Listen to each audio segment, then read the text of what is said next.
আসসালামু আলাইকুম রহমতুল্লাহ। আরও একটা এপিসোড নিয়ে আসছি, সেটা হচ্ছে march Dhaka to Gopalganj, long march Dhaka to Gopalganj. তো এই গোপালগঞ্জের বিষয়টা নিয়ে আমার দেশের মানে ভাবতেও লজ্জা লাগতেছে আমার কাছে। আমার দেশের বৃহৎ একটা রাজনৈতিক দলের কর্মীরা ট্রল করতেছেন। দুদিন ধরে আমি দেখতেছি প্রচণ্ড করে ট্রল করতেছেন। কেন? যে এনসিপি বেশি পাকনামি করে কেন গোপালগঞ্জ লং মার্চ করতে গেছে, সম্মেলন করতে গেছে কেন? ভাই, বেশি পাকনামো করছে। এনসিপি নাকি 5ই আগস্টে ক্রেডিট নিতে চাইছে, তারা নাকি ধরাকে সরাগান মনে করছে, এই জন্য তারা গোপালগঞ্জে লং মার্চ করছে, কাউকে কোনো অন্যান্য দলের সহযোগিতা না নিয়েই তারা গেছে। এই জন্য তারা ওইখান থেকে উত্তম মাধ্যম খেয়ে আসছে। তো যারা এই বিষয়টা নিয়ে ট্রল করতেছেন, বৃহৎ রাজনৈতিক দল একটা, আমি দলটাকে আমি পছন্দ করতাম। ওই দলের রাজনীতি আমি করি না, ইন ফিউচারে আমি করবো না। তো দলটাকে আমি এমনিতেই পছন্দ করি, বাট ইদানিং তাদের কর্মকাণ্ড আমরা সবাই জানি। বৃহৎ দল এই মুহূর্তে, ফেসিবাদ পতনের পর এই মুহূর্তে সর্ববৃহৎ দল, যে বুঝতে পারতেছেন। তো বিশেষ করে এই দলের অনেক, আমি যারা ট্রল করতেছেন আমি তাদের প্রোফাইলও, অনেকের প্রোফাইল আমি খুঁজে দেখার চেষ্টা করেছি। আসলে হাই প্রোফাইল কোনো লিডার নয় তারা। এগুলো পাড়া মহল্লা থেকে, মানে টুকাই লেভেল, কেউ কেউ আছে টুকাই লেভেলে, কেউ টুকাই লেভেল থেকে একটু হায়ার, দ্যাটস ইট, এতটুকুই, তার বেশি কিছু না। কারো শিক্ষা আছে, সেটা হচ্ছে যে শিক্ষা তো 3 প্রকার, কি বলি আমরা, অশিক্ষা, কুশিক্ষা, সুশিক্ষা, এই তো। তো তাদের আসলে অশিক্ষাও না, আবার সুশিক্ষিতও না, তারা হচ্ছে মধ্যবর্তী, কুশিক্ষা শিক্ষিত। তো তাদের এই ট্রলগুলা দেখা মানে আমার একটু খারাপই লাগতেছে। এনসিপির যে ছেলেমেয়েরা গোপালগঞ্জ লং মার্চ করছে, এদেরকে আমাদের উচিত ছিল কি, ফেসিবাদ পতনের পর সাধুবাদ জানানো। তার কারণ হচ্ছে এই দেশে আরও বৃহৎ বৃহৎ দল আছে, মিনিমাম 3টা দল আছে। আমি ফেসিবাদের পর আরও 3টা দল আছে: বাংলাদেশ জাতীয়বাদী দল, জাতীয় পার্টি, জামাত ইসলামী, 3টা দল। এই 3টা দল 15-16 বছরে আমার আমার জানা মতে, আমি যতটুকু জানি, পতনের পর ফেসিবাদের পতন হয়েছে প্রায় 1 বছর, 1 বছর না, 1 বছর প্লাস, 1 বছর আগস্ট তো, তো 1 বছর হয়ে গেছে। 1 বছরের মধ্যে কাউকে গোপালগঞ্জ অভিমুখে মার্চ করতে দেখি নাই, সম্মেলন করতে আমি দেখি নাই। মানে ওইটা, মানে কি বলবো, ওইটা মানে আওয়ামী লীগের একটা মানে স্ট্রং একটা ঘাঁটি, এটা স্ট্রং একটা ঘাঁটি ওইটা বলা চলে। ওইখানে নাকি অন্য কোনো দলের নেতা কর্মীরা প্রবেশই করতে পারে না। ওইখানে যারা অন্যান্য দলের রাজনীতি করে তারা হয়তো লেজু করেই চলে। সেটা হচ্ছে এই, লেজু করেই চলে। কেন? ওইটা শেখ মুজিবের কি বাড়ি, বাসস্থান, শেখ হাসিনার বাসস্থান টুঙ্গিপাড়া। ওইখানে এনসিপি লং মার্চ করছে। অনেকে বলছে তাদের গায়ে জোর এসে গেছে, মানে বয়সের দোষ। ভাই, বয়সের দোষ হোক, গায়ের জোর হোক, যাই হোক না কেন, এই ছেলেমেয়েরা সাহস করে এই লং মার্চটুকু করতে পারছে, পেছন থেকে আপনারা, আমার উচিত ছিল তাদেরকে পুশ করা, তাদেরকে অভয় দেওয়া, তাদেরকে মোটিভেট করা যে বাবা, আমরা তোমাদের পেছনে আছি। ওরা ছোটো ছোটো ছেলে মেয়ে, আপনারা আমার চাইতে বয়সে মোস্ট জুনিয়র হবে, ঠিক আছে? এদের মধ্যে সর্বোচ্চ বয়স যদি হয় তাহলে কার হবে? আক্তার, একটা ছেলে আছে আক্তার, সে হয়তো একটু সিনিয়র। আর হচ্ছে ডক্টর তাসনিম জারা, এই দুজনকে আমার কাছে এদের মধ্যে সিনিয়র মনে হয়। সার্জিস বলেন, হাসনাত আবদুল্লাহ বলেন, বা কি বলে ছেলেটার নাম যেন কি, ওরা 27-28 বছরের তরুণ, ঠিক আছে? যৌবনে পদার্পণ করছে মাত্র। তো যাই হোক, ওরা ওইখানে মার্চ করছে, এটা নিয়ে আপনারা ট্রল করতেছেন কেন ভাই? ট্রল করবেন কেন আপনারা? এটা নিয়ে ট্রল করার কি আছে? আপনি যেখানে ব্যর্থ হয়েছেন, অন্যরাও এখানে সফল হতে পারবে না, এটা কি করে ভাবেন আপনি? আপনি নেংটি পরে ঘুরে অন্যরা লুঙ্গি পড়তে পারবেন না, এটা তো হইতে পারে না। আপনি আপনার এবিলিটি সম্পর্কে ওয়াকিবহাল নন, আপনার এবিলিটি কতটুকু আছে সেটা আপনি জানেন ভালো করে। তো আপনাদের এত হেড অন, এত মানে পাকনা পাকনা কথা বলতে পারেন, গোপালগঞ্জে একটা মার্চ করতে পারেন না, তো আপনার এই বুলি নিয়ে আপনি বাসায় শাড়ি চুরি করে শুয়ে থাকলেই তো হয়। এদের কিনে ট্রল করবেন কেন আপনারা? ট্রল করার কি আছে? কাদেরকে নিয়ে ট্রল করতেছেন আপনি? আজকে যাদেরকে নিয়ে ট্রল করতেছেন তাদের জন্য আপনি ট্রল করতে পারতেছেন। এই ছেলেমেয়েরা যদি আহ, বুকের সিনা টান করে না দাঁড়াতো আবু সাইদ মুখদের মতো, আপনি আজকে এই ট্রলটা করতে পারতেন না, এই সাহস আপনার ছিল না। তথ্য প্রযুক্তি আইনে এতক্ষণে কি বলে এটাকে কাশিমপুর থাকতেন, ঠিক আছে? এখন পাকনামি করতে পারতেছেন। এত পাকনামি কোত্থেকে পান আপনারা? কোত্থেকে শিখেন এগুলা? লজ্জা থাকা উচিত, আপনাদের লজ্জা থাকা উচিত যে আপনারা যে কাজটা পারেন নাই ওই কাজটা ওই ছেলেরা করতেছে, এটার জন্য আপনাদের চোখ মুখ বন্ধ করে মানে খাতার নিচে মাথা দিয়ে শুয়ে থাকার কথা, শাড়ি চুরি করে বাসায় বসে থাকার কথা।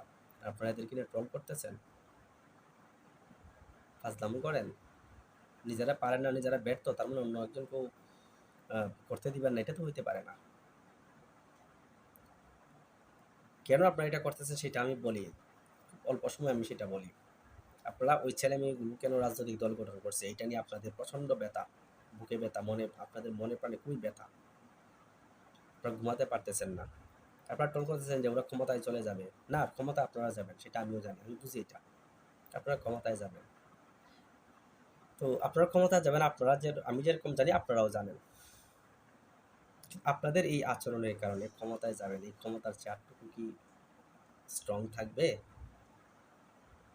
বসবেন, গুণে তোরা চেয়ারে বসবেন, যে কোনো সময় ভেঙে পড়ে যাওয়ার সম্ভাবনা থাকবে। বুঝতে পারতেছেন এটা? এই ছেলে মেয়েদের জন্য আজকে আপনারা চেয়ারে বসার স্বপ্ন দেখতে পারতেছেন। যদি ছেলে মেয়েরা 5ই আগস্ট ব্যর্থ হতো তাহলে ওরা কাশিমপুরে নয়, ওরা ওই যে শাহজাহান মুক্তি পাইছে না, জল্লাদ, তার দড়িতে থাকতো। বুঝতে পারতেছেন এটা? আর আপনি এসির নিচে বসে বসে পোস্ট করতেন যে ওই ছেলেটাকে ঝুলাই ফেলছে, ঠিক আছে? আপনি পোস্ট করতেন এসির নিচে বসে বসে। আর এই ছেলে মেয়েগুলো এসির নিচে বসে নাই, তারা তারা আবু সাইদ মুগ্ধ হয়ে গেছে। বুঝতে পারতেছেন? এদেরকে নিয়ে ট্রল করতেছেন। এত নির্লজ্জ কিভাবে হন আপনারা? মানে ভাবতে অবাক লাগে, আমাদের মেন্টালিটি এত নেরো হইল কিভাবে? এই জাতির মেন্টালিটি কি আমি ঠিক আসলে আমাদের টোটাল ইতিহাসটা আমার কখনোই পড়া হয় নাই। অল্প স্বল্প কিছু কিছু ইতিহাস পড়া হয়েছে, ওইখানে তো আমাদের মেন্টালিটি তো নেরো মাইন্ডের আমি কখনো দেখি নাই, কোথাও পাই নাই আমি। তো যারা লিখছেন তারা কি ভুল লিখছেন? এগুলা যারা বলছেন তারা কি ভুল বলছেন? আপনারা তো নেরো মাইন্ডের হন কি করে? আপনাদের ভেতরে এত হিংসা, এত বিদ্বেষটা কিভাবে ঘুমান ভাই আপনারা? আমি জাস্ট আমি চিন্তা করতে পারতেছি না, ঠিক আছে? এত খারাপ মন মানসিকতা আপনাদের।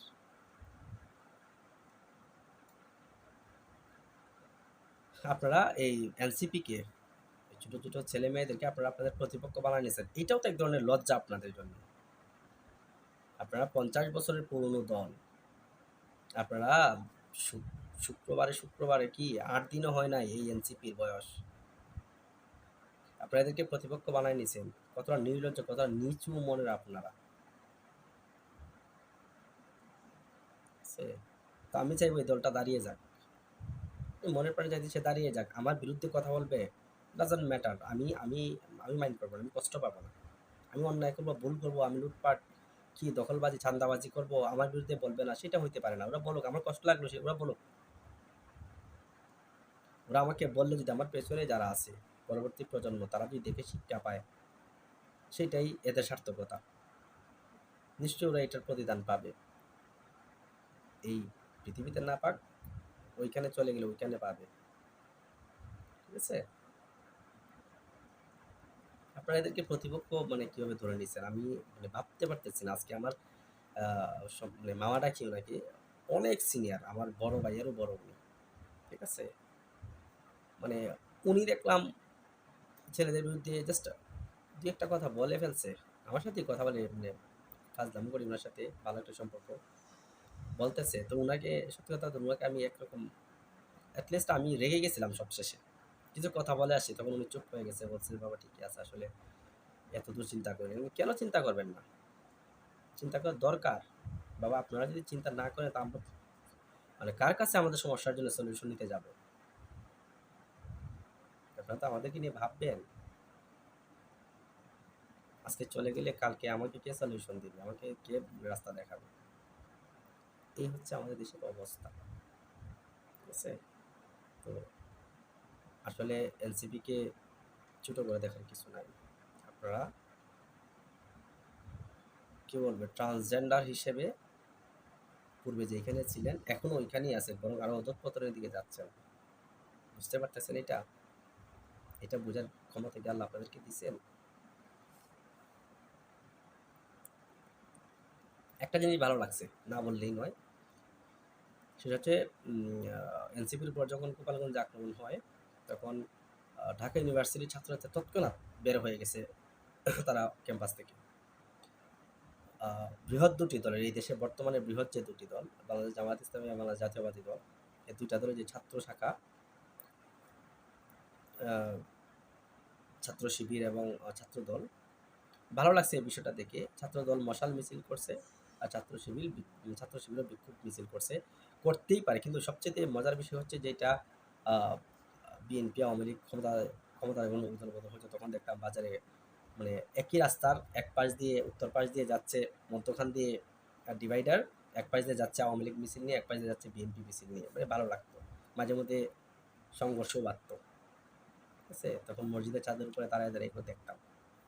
হ্যাঁ, তো ওই দিন দেখলাম এনসিপির উপর যখন আক্রমণ হয় তখন দুটি ছাত্র সংগঠন, বৃহৎ দুটি উপমহাদেশীয় মনে হয় বৃহৎ ছাত্র সংগঠন, এই দুটি বৃহৎ ছাত্র সংগঠন একই রাস্তার মধ্যখানে ডিভাইডার আছে, ফুলের গাছ লাগানো, এক পাশ দিয়ে ছাত্র শিবির মিছিল করতেছে আর এক পাশ দিয়ে ছাত্রদল মিছিল করতেছে।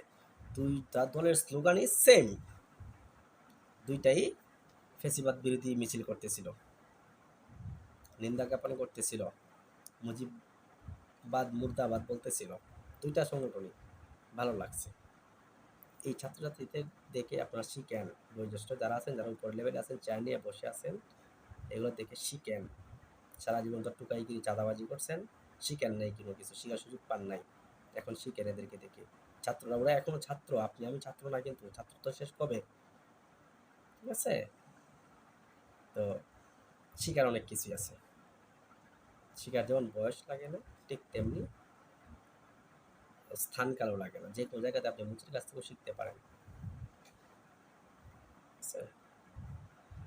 তো এই ট্রল করা বাদ দেন, অহিষ্ণু রাজনীতি করেন, সহিষ্ণু না। সহিষ্ণু রাজনীতি করলে আসলে দিন শেষে কিছুই হবে না। ফেসিবাদ সহিষ্ণু রাজনীতি করে গেছে, অহিষ্ণু রাজনীতি করে গেছে, দেখছেন তো, সহিংস রাজনীতি করে গেছে। এই সহিংস রাজনীতি করে ফলাফলটা কি হয়েছে? অ্যাটলিস্ট এখন আমার চোখের সামনে ঘটছে। ঠিক আছে? তো ভালো থাকুন, সুস্থ থাকুন।